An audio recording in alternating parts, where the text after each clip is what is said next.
Le défi Devenir un super zéro, c'est un accompagnement collectif et individuel pour tenter de réduire son empreinte carbone dans son quotidien. C'est la première édition à Combloux et nous avons accueilli et accompagné 5 familles pendant 4 mois, du mois de février jusqu'au mois de juin. Nous avons lancé ce projet dans le cadre de la labellisation et de notre démarche Flocon Vert au niveau du village de Combloux. Nous avons d'abord associé les socioprofessionnels, les services de la commune, les différents partenaires de la station et nous avons voulu également associer les habitants de Combloux.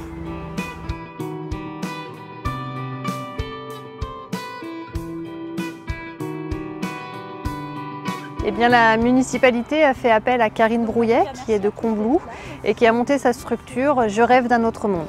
Je me sens super motivée. Donc c'était parti sur Je rêvais d'un autre monde, que je trouvais assez réducteur et limite au passé, qu'on ne pouvait pas changer les choses.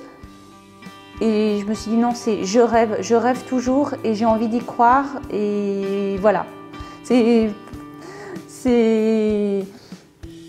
Oui, je rêve et j'ai envie que ça se réalise en fait. L'idée générale, c'était de faire appel aux foyers de Combloux, donc aussi bien des familles que des personnes seules, de tous les âges, qui avaient envie de mettre en place des choses pour réduire l'impact qu'ils ont sur la planète. Donc cette démarche nous a semblé importante pour montrer à chacun que réduire son empreinte carbone est à la portée de tous et dans un climat très bienveillant et très intéressant au niveau des échanges. Elle a organisé des ateliers collectifs où ont été invitées les 5 familles pour aborder des thèmes très larges sur les consommations, sur la mobilité, sur les loisirs. Également la consommation d'énergie, le numérique. Pour qu'on puisse avoir des échanges tous ensemble et ensuite des rendez-vous individuels pour que je puisse accompagner chaque famille en fonction de ses besoins, en fonction de ses contraintes.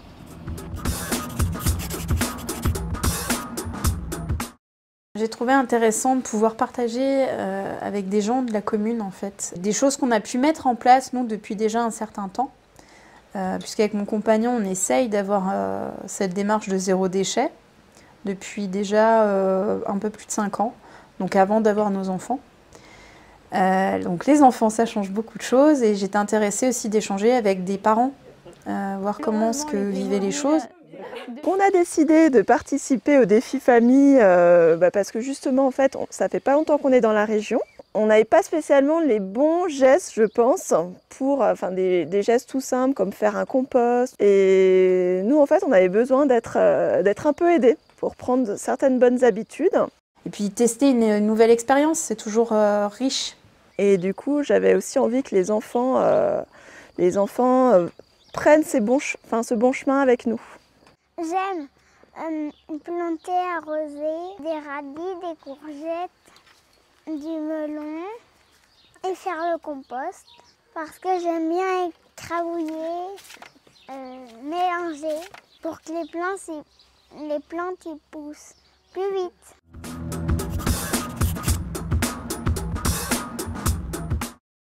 On était, on va dire, au départ du challenge, vraiment une famille lambda avec 12 kilos, voire plus de déchets par semaine. Ce qui était le plus lourd, c'était les couches, entre autres. Et puis après, beaucoup de petits emballages. L'emballage du paquet on va chez le boucher, il nous emmène notre viande dans un petit papier et on arrive à la maison et on le met à la poubelle. En février 2022, c'était assez classique. En fait, on a toujours trié les déchets, mais ça s'arrêtait un peu là, quoi. C'était un peu la limite. On a banni par contre tout ce qui était bouteilles en plastique déjà depuis un moment. Depuis qu'on est là, on fait tout en bouteilles, en verre, on a des carafes. Donc ça c'était déjà aussi un gros point parce qu'à Paris c'était que des bouteilles d'eau qu'on achetait.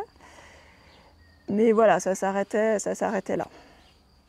Par contre, on était en réflexion sur d'autres notions du zéro déchet, d'autres pans. Et plus personnellement, plus sur le minimalisme, entre autres. Ça me parlait beaucoup déjà depuis plusieurs années, sans forcément me dire bah, je passe le cap. Mais et c'est assez facile d'acheter en vrac en fait, puisque beaucoup de magasins le proposent. Au niveau même local, on peut aller avec ses petits tupperwares au boucher, il n'y a aucun souci. Enfin, ce sont des choses assez simples, si on se cantonne vraiment qu'à notre poubelle.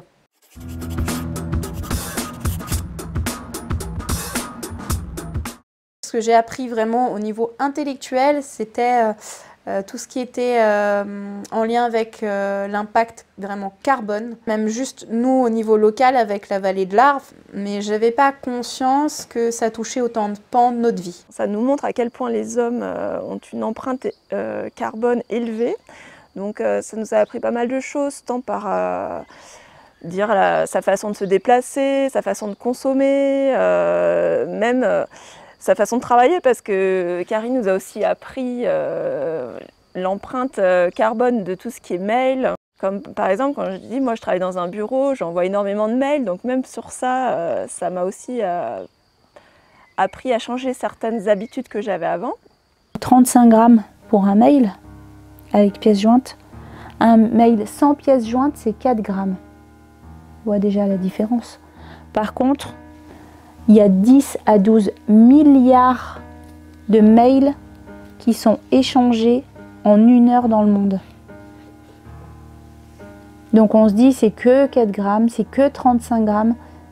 Ouais, mais fois 10 ou 12 milliards quoi, en 1 heure.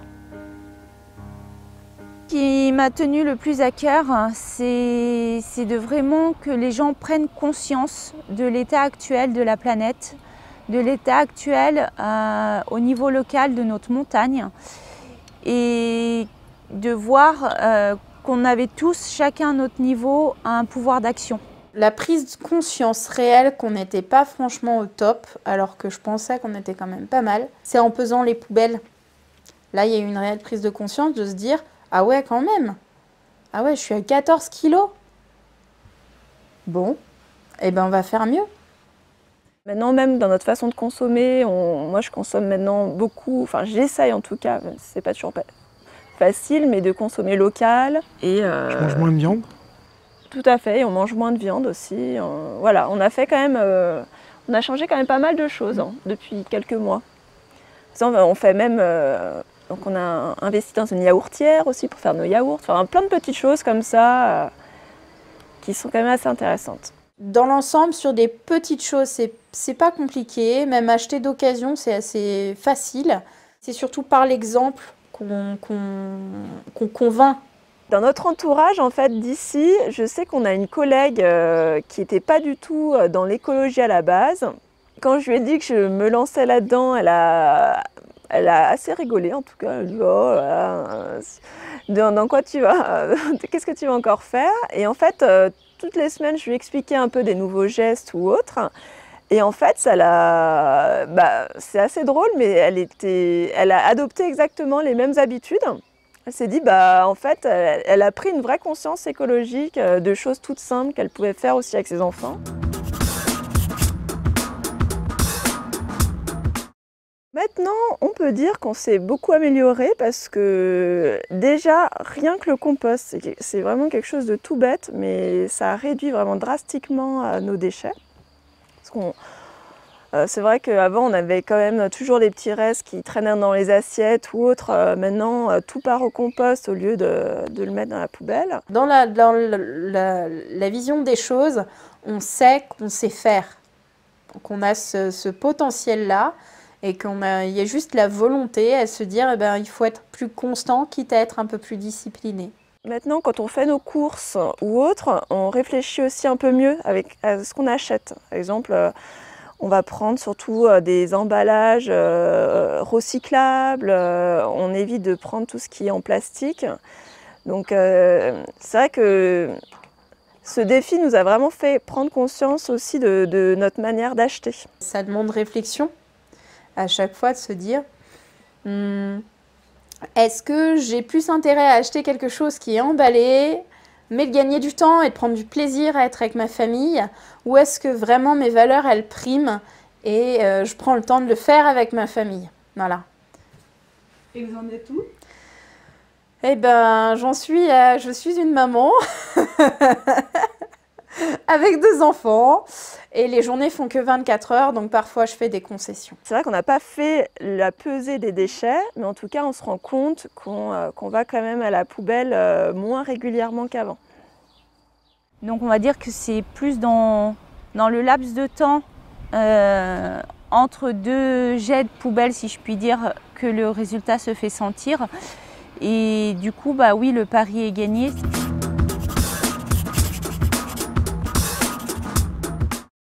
Je dirais le compost.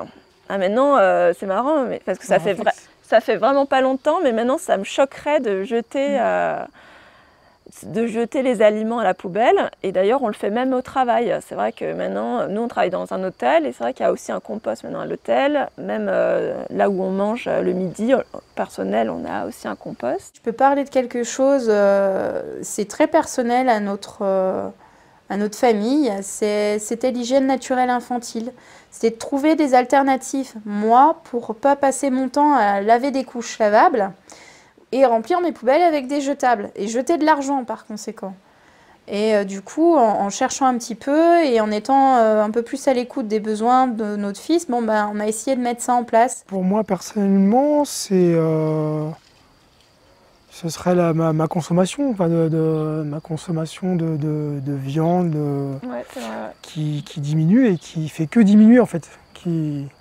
On a appris effectivement que c'était une des choses qui pesait, enfin une des choses qui pesait plus lourd au niveau de l'empreinte carbone. Donc c'est vrai qu'au début, on ne s'en rend pas trop compte. Donc ça faisait déjà un moment que je lui disais qu'il fallait arrêter déjà la viande au moins le soir, mais aussi pas nécessairement tous les jours. Donc déjà, ça a été aussi déjà le fait d'arrêter le soir. Enfin, je parle en son nom. Et après maintenant d'en manger que quelques fois par semaine. C'est un peu dur au début. Ouais, on l'a fait en douceur. C'est vrai que maintenant, ça te manque même plus. Hein. Non, c'est vrai, j'arrive à trouver un substitut comme ça. Ah ouais. Ce qu'on va garder, parce que moi j'avais le souhait de vraiment participer au niveau local, et ben on s'est inscrit à une AMAP.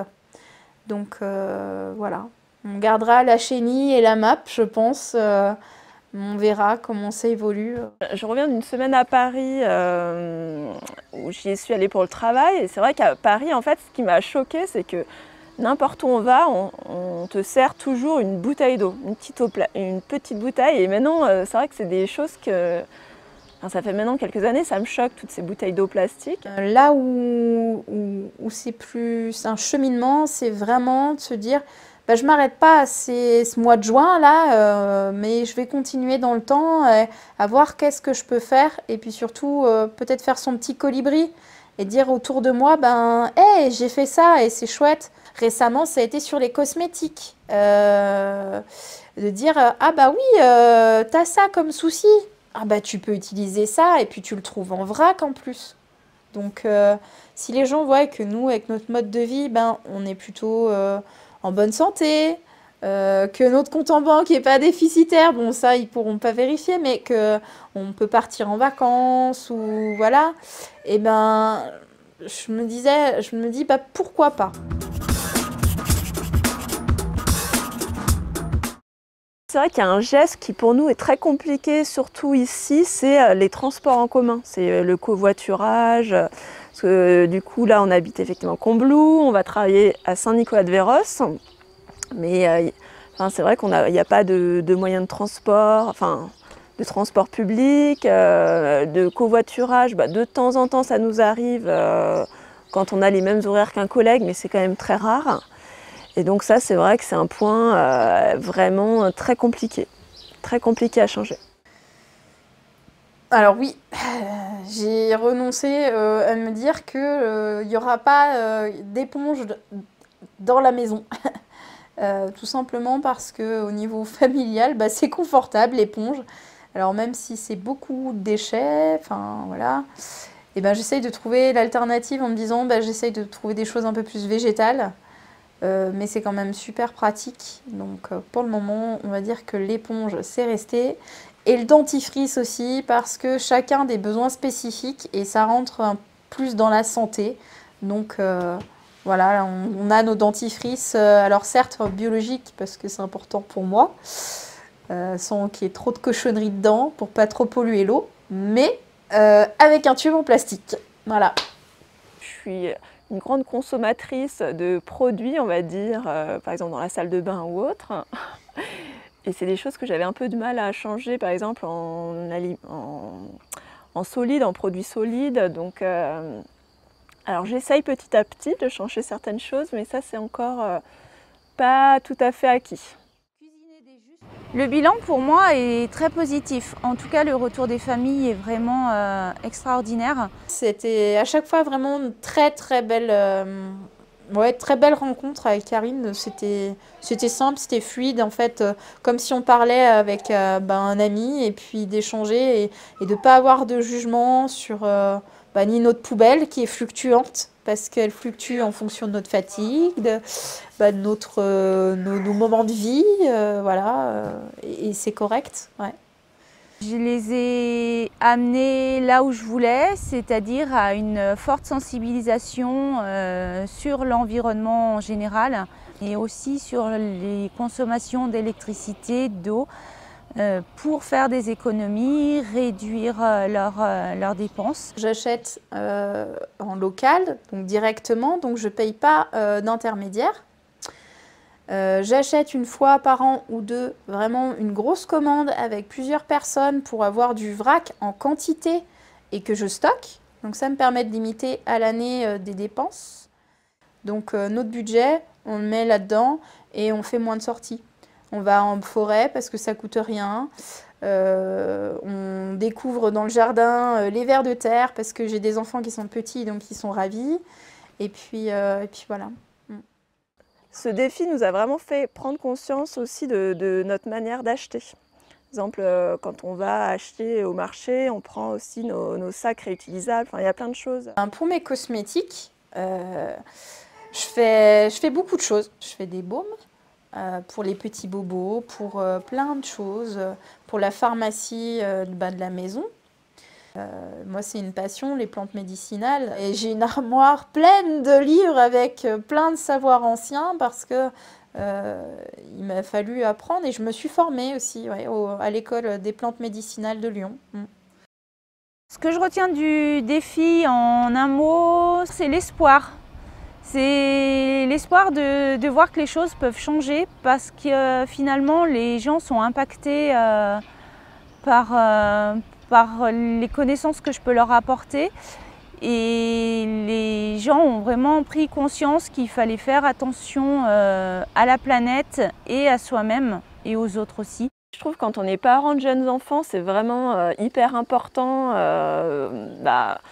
C'est la terre qu'on va leur laisser plus tard et je trouve que de nos jours, tout le monde devrait avoir cet esprit de vouloir changer certaines choses, quoi. Et c'est pas si compliqué que ça. Il y a des petites choses à faire pour découvrir notre environnement, une autre manière de vivre, en étant un peu plus en harmonie aussi avec soi, puis le monde qui nous entoure. Il faudra du temps pour changer encore certaines choses. Mais en tout cas, il y a des choses très simples qui peuvent être mises en place très vite. Et puis, si vous avez la volonté aussi de changer un petit peu le monde au travers de vos propres actions, c'est une bonne alternative. Et puis, ça permet de rencontrer aussi des gens, de voir des gens qu'on connaît aussi autrement, puisque Karine, moi, je la connaissais sur tout autre terrain. Et de l'avoir passionnée aussi dans la transmission et dans cette bienveillance, parce qu'il faut le souligner, de ces accompagnements, ça donne envie de dire c'est possible. En tout cas, le message est beau. C'est vraiment des défis, c'est pas non plus des défis très compliqués, c'est quand même relativement simple. C'est surtout une prise de conscience à la base, voilà. Et après, ça nous permet aussi en famille de changer certaines habitudes, mais ça reste quand même assez simple à mettre en place. C'est marrant, après on joue le jeu, donc finalement ça devient un jeu quoi, en fait. Tout le monde est capable de faire des petits gestes qui ont de la valeur derrière. Et en gros, j'invite vraiment tout le monde à venir voir avoir la curiosité en tout cas de venir assister aux ateliers, avoir des échanges avec les participants aussi de la première édition qui vont pouvoir être des ambassadeurs pour montrer que tout est possible sans contrainte et tout en gardant du plaisir.